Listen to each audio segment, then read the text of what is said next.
Welcome back to the deep dive. Okay, so we've pulled together, well, everything we could find, the financials, the reviews, the profiles, the deep research. And we're putting it all together for you right now. We are. Today, we're doing a really immersive deep dive into someone you definitely know, at least by name, Selena Gomez. Her career evolution is, frankly, pretty staggering. It really is. And it's fascinating because, you know, the sources we looked at, they often just box her in, pop star, actress. But it's way too simple. Way too simple. Yeah. What we're actually seeing here is a career built on these really deliberate strategic moves. Yeah. You know, from teen idol, sure, but then to this acclaimed actress, a music powerhouse, and now this is the big one, a self-made billionaire entrepreneur. Right. Her path, it's almost like a blueprint, you know, how you take that early fame, that Disney fame, and turn it into something lasting across multiple industries.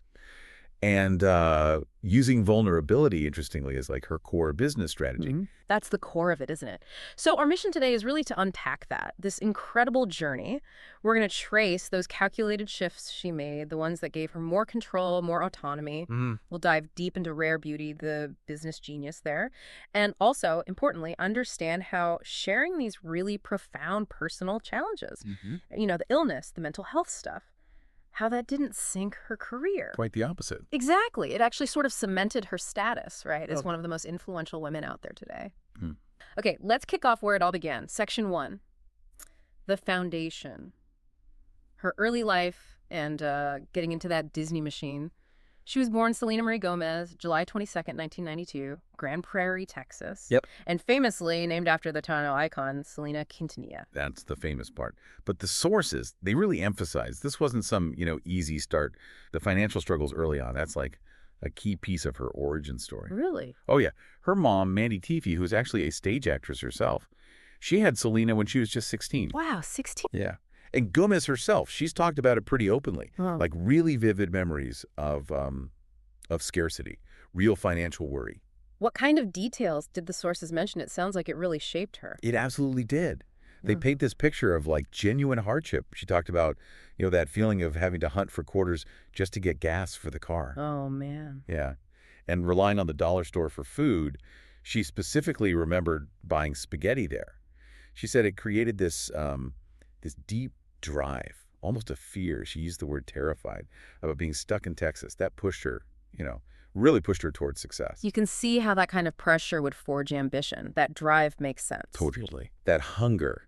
You got to keep it in mind when you look at her later choices. Okay, so background-wise, her father's of Mexican descent. She identifies as a proud third-generation American-Mexican. Sources mention some Catholic traditions in the family, too. Exactly. But here's where the career path starts to interfere. You know, she's mentioned that because she started working so young, her Spanish fluency started to fade after she was about 7. Ah, right when her career took off. Right.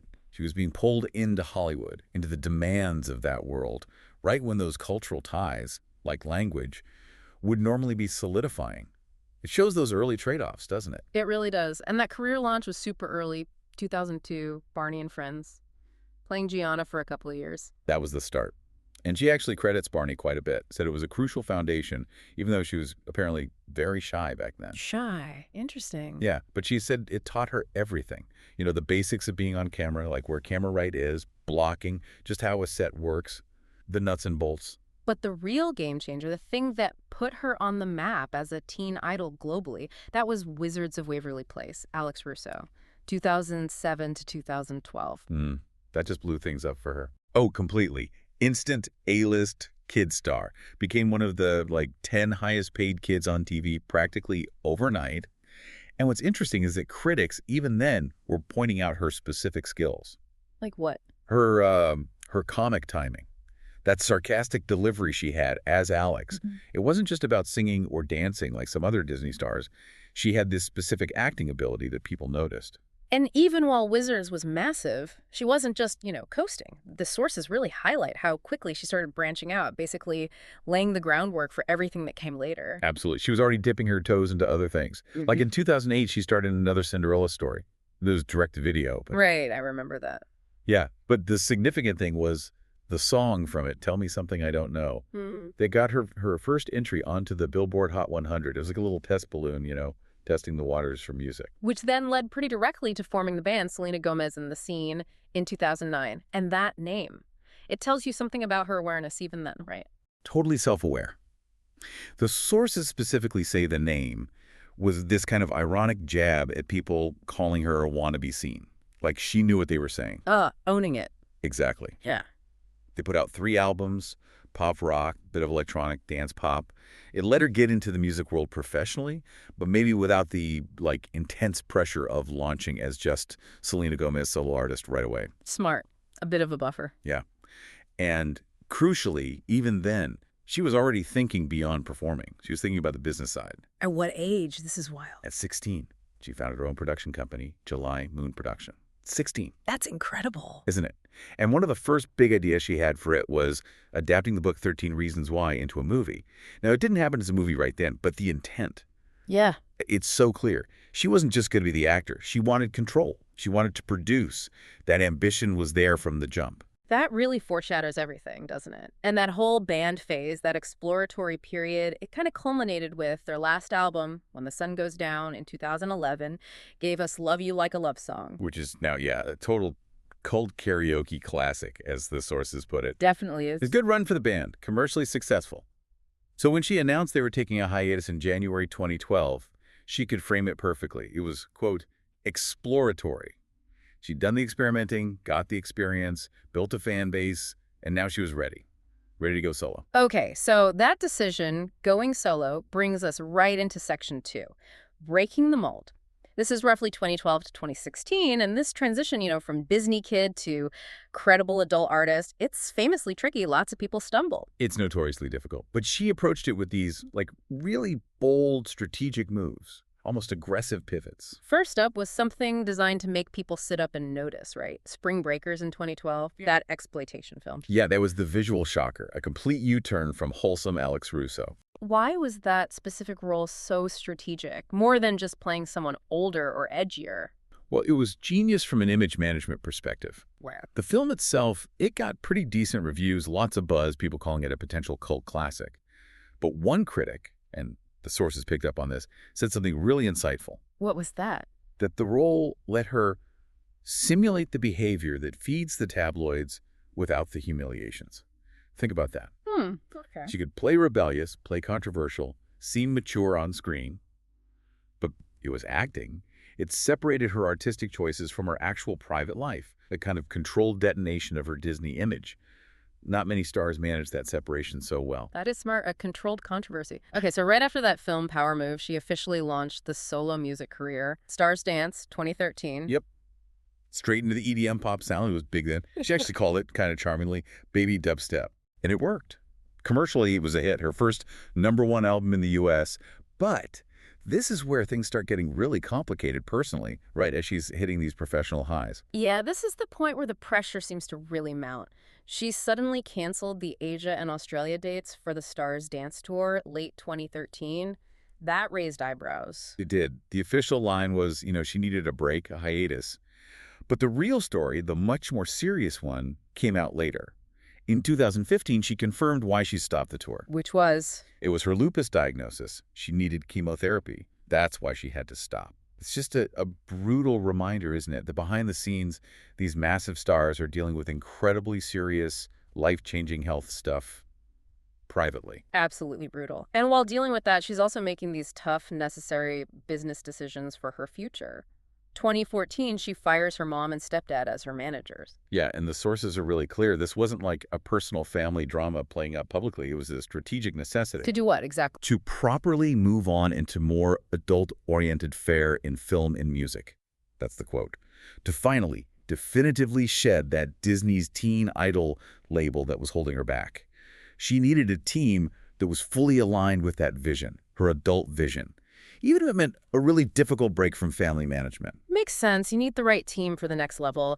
And she cemented this new chapter with a big label change too, right? Big time. She wrapped up her contract with Disney's Hollywood Records, put out the compilation album For You in late 2014, and then bam, the very next month, she signs with Interscope Records. Okay. Clean break. Total clean break, signaling, I'm independent now, I'm an adult artist, this is the new direction. And that direction led straight to the Revival album in 2015. That felt like a really important one. Dance pop, electropop, some R&B influences. It was critical. And critically acclaimed, too.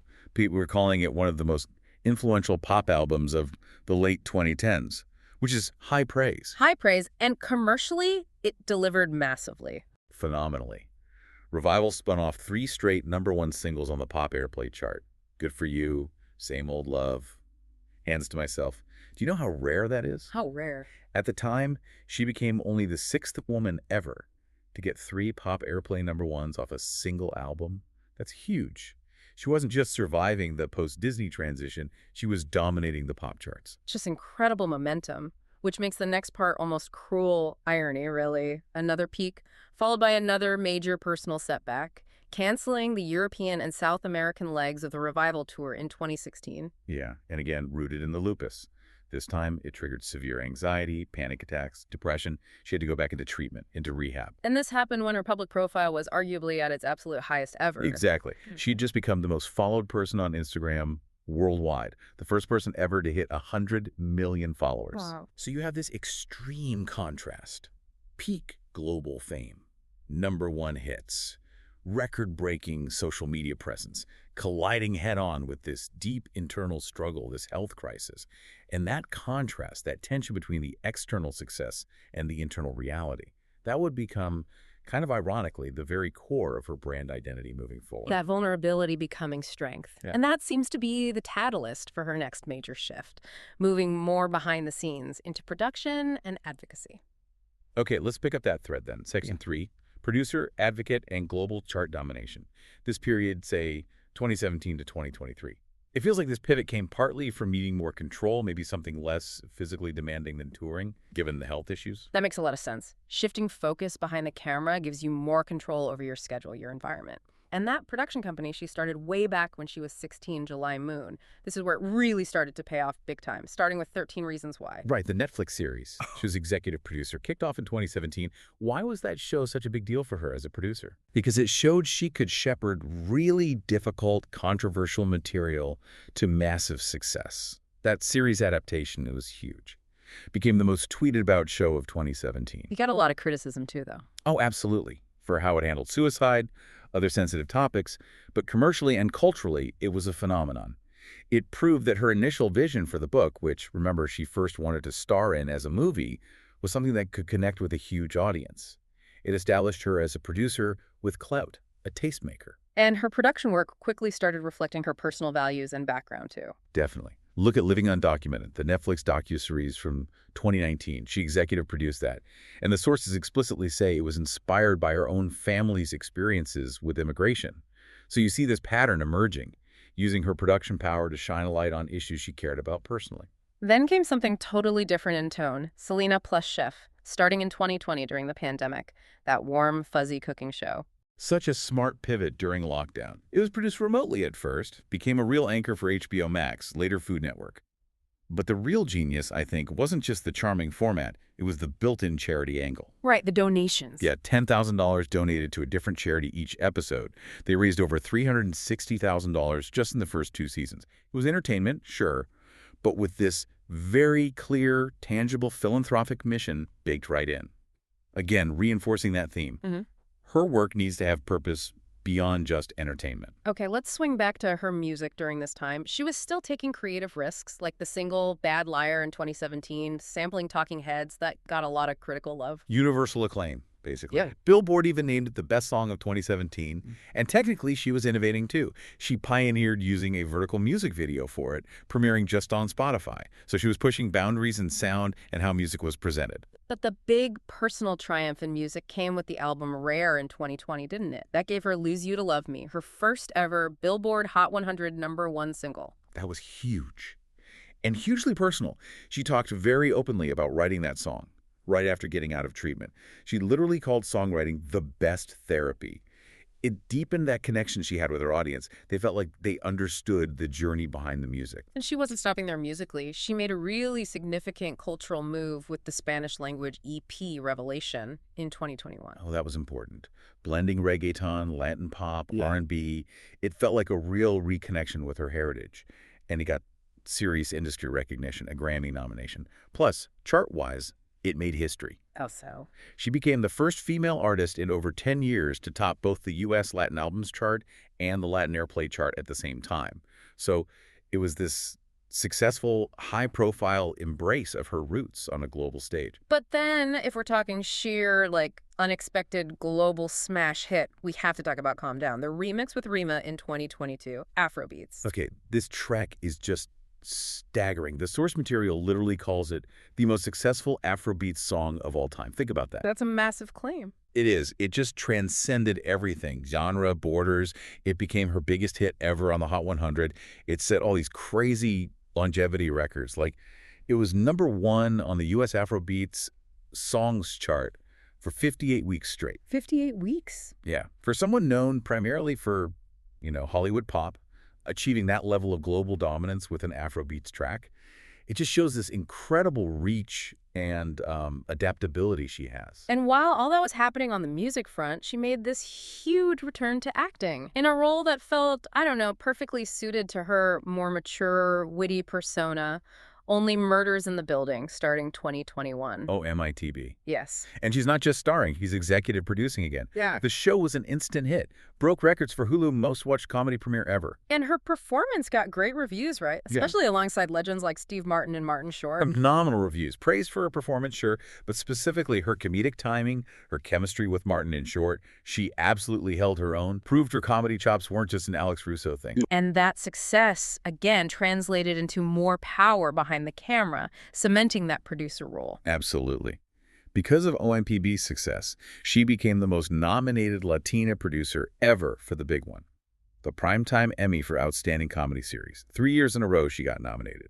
She's using her success to literally change who gets recognized in those production roles. It's more than just being the face on screen. And then, wrapping up this period of intense creativity and, frankly, intense openness, she released the documentary Selena Gomez, My Mind and Me, in 2022. Yeah, that felt like pulling it all together. Critics called it raw and intimate, and it was. It won awards too, right? It did. Won the MTV Movie and TV Award for Best Music Documentary. By putting her struggles, her mental health journey out there in this really unfiltered way, she basically laid the groundwork, the ethical foundation, almost for what came next, her biggest venture yet. Which leads us perfectly into Section 4, the entrepreneurial juggernaut and global impact. This is where all that cultural influence, that trust she built, converts into absolutely massive financial success. The business side wasn't totally new, obviously. She'd done the clothing line Dream Out Loud back in 2010, the perfumes. Right, the earlier ventures. But things really started to scale up when she began landing these huge top-tier endorsement deals, like Coach. And especially the Puma deal in 2017 that was reported as a $30 million contract. She clearly understood her market value. And a huge part of that value was tied to her social media presence, right? That direct line to her audience. The numbers there are just wild. They're honestly hard to comprehend. As of mid-2023, the estimate was she could earn around $1.7 million for a single sponsored Instagram post. One post. One post. But it's not just the money per post, it's the sheer scale. She is the most followed woman on the planet across all social media.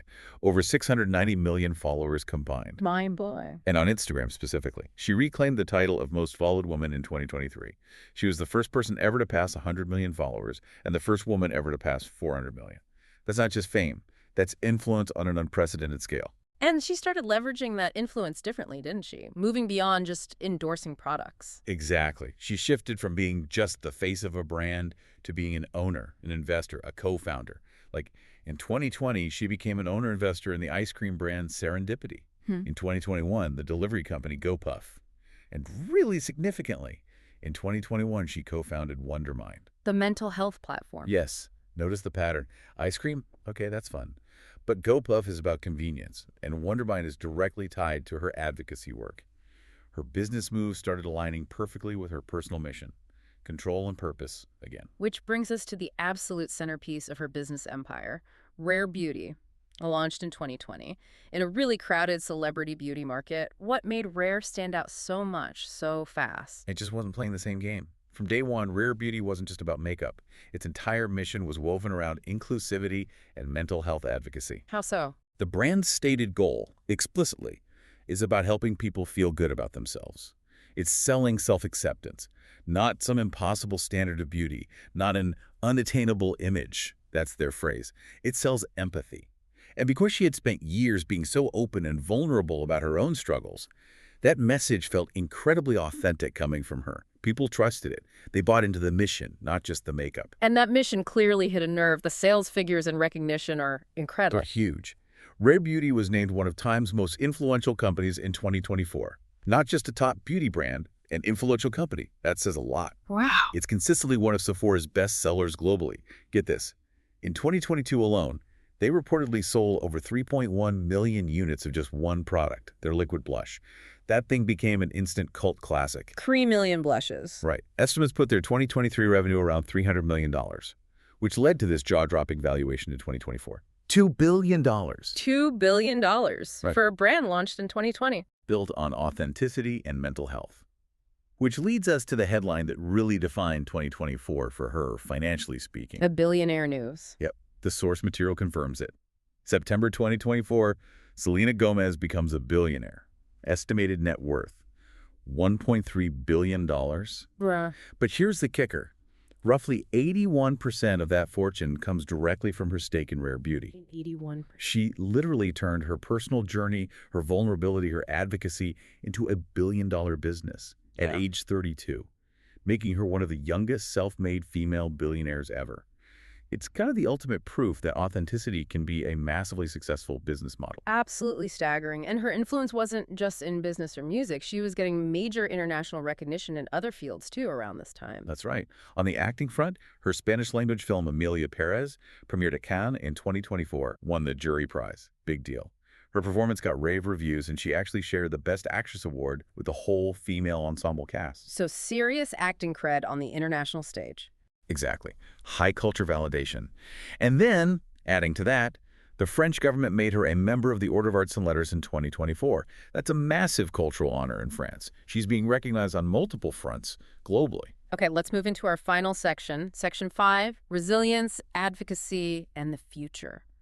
I mean, to really grasp her impact, you have to understand the sheer scale of the health battles she's fought so publicly. The details in the sources are pretty harrowing, honestly. Yeah. It's not just the lupus diagnosis back between 2012 and 2014. That kidney transplant she got in 2017 from her friend Francia Risa, it wasn't straightforward. What happened? There's a major complication, a ruptured artery. It required emergency surgery and autotransplantation using a vein from her leg. These are incredibly serious, painful, life-altering medical crises she went through, all while being one of the most famous people in the world. The pressure must have been immense. And then there's the mental health side. Her openness there is still pretty unusual for someone at her level of fame. It really is. Yeah. And it's become fundamental to her brand, hasn't it? She's talked openly about severe anxiety, depression. She revealed her bipolar disorder diagnosis in 2020. She even mentioned experiencing an episode of psychosis back in 2018. And just by talking about it. Right. Just by sharing her experiences, she helped normalize these conditions for millions of her followers. It reduced stigma just by being open. And that openness directly fuels her advocacy work, particularly the Rare Impact Fund. This isn't just like a celebrity writing a check, is it? No, it's much more integrated. It's part of Rare Beauty's DNA. The fund has this incredibly ambitious goal, raise $100 million over 10 years. $100 million. Yeah, specifically to expand mental health services and education, especially for young people in underserved communities. And this commitment, it's earned her real recognition in the mental health field awards from places like McLean Hospital, Stanford's Healthcare Innovation Lab. This is strategic, long-term philanthropy built directly from her own lived experience. And her advocacy didn't just start with mental health, right? Her roots in that go way back. Way back. She became a UNICEF ambassador in 2009 when she was just 17, the youngest ever at the time. She traveled to Ghana, raising awareness about vulnerable children. And she's used her platform for other causes, too. Consistently, advocating for gender equality, racial justice, LGBTQ+ rights. She gave her Instagram platform over to Black Lives Matter activists like Alicia Garza during the 2020 protests. She's spoken out for abortion rights. Back during the Revival Tour, she donated proceeds from her North Carolina show specifically to fight the state's anti-transgender bathroom bill. Her engagement on social and political issues is pretty consistent and very public. We also need to touch on how she's approached the Israel-Gaza conflict based on the sources. It seems focused on humanitarian aid, avoiding taking political sides. That's exactly how the sources frame it. They mention a 2014 post, Pray for Gaza, where she later clarified she wasn't picking sides. And then more recently, in 2023, the approach was very deliberately humanitarian and even-handed. Both she personally and Rare Beauty as a company made public donations to two groups. Megan David Adom, which is Israel's emergency service, and the Palestinian Red Crescent Society, which provides aid in Gaza and the West Bank. Okay, so supporting aid on both sides. Exactly. And she also signed the Artists for Ceasefire open letter, calling for immediate ceasefire. So the strategy seems very focused on supporting civilian relief and peace, while staying neutral on the core political conflict itself. Got it. Okay, looking forward now, her recent career focus. She made waves early in 2024, saying she actually prefers acting to music now. Even hinted she might only have one more album in me. Said she felt a little too old for the pop star life. Yeah, that quote got a lot of attention. It signals maybe a desire for more stability, maybe focusing on acting and production, which fits her recent successes like O on ITV. But the reality on the ground is kind of ironic, isn't it? How do you mean? The timing? Yeah. The person saying she's maybe stepping back from pop music. Well, she just married a record producer, Benny Blanco, in September 2025. And their first album together, I Said I Love You First, which came out in March 2025. It gave her the biggest sales week of her entire career, 120,000 units first week. Wow. So even as she expresses a preference for acting. Her music is hitting new commercial peaks, especially this collaboration with her husband. It shows her power in music definitely hasn't faded, even if her personal preference is shifting. It's a fascinating tension. And finally, just underscoring her commitment to radical vulnerability, she shared something deeply personal in 2024 about her future family plans. Yes. She disclosed that due to her health issues, specifically the lupus and the treatments, she likely can't carry children herself. And she shared her intention to explore other paths to motherhood, like surrogacy or adoption, when the time is right. Again, just incredibly open. It's the final piece, isn't it? Even sharing these really intimate, potentially painful future hurdles. She keeps that dialogue open with her audience. It reinforces that bond of trust that everything, especially Rare Beauty, is built on. Okay, so wrapping this all up, this huge deep dive, what's the big takeaway? For me, it's the sheer mastery of her own story, how she navigated from being this, protected Disney kid to a completely autonomous self-made mogul, and how she used that incredible social media power, being the most followed woman, not just for fame, but to build this multi-billion-dollar company, a Rare Beauty, that has mental health advocacy baked into its very core. I think that's exactly it. The key insight here is how she's kind of flipped the script on celebrity. She's the first former Disney star to hit billionaire status, right? But how she did it is revolutionary. The vast majority of that wealth came from a beauty brand that succeeded because of her transparency, because she shared her struggles with lupus, anxiety, bipolar disorder. Vulnerability as the act. Precisely. Yeah. Her career proves, maybe more clearly than anyone else's, that in today's world, authenticity, empathy, vulnerability, they aren't just nice-to-haves. They can be the most powerful engines for cultural impact and massive commercial success. It's an absolutely remarkable story of strategic growth, resilience, and reinvention. We've seen her conquer global music charts, win serious acclaim for her comedy acting, and fundamentally change the conversation in the beauty industry from the CEO chair. She's done it all. Which leads to the big question, the one we leave for you. She says she prefers acting, but her latest album with her husband is her biggest seller yet. She's broken records in TV comedy with Oh My TB and in world music with Calm Down. So looking ahead, say 5 years, where do you think her main focus will actually land? Will her defining legacy be written in Hollywood, on the music charts, or in the boardroom? It's a fascinating question. Where does she go next? Something for you to think about. Thanks for diving deep with us. Catch you next time.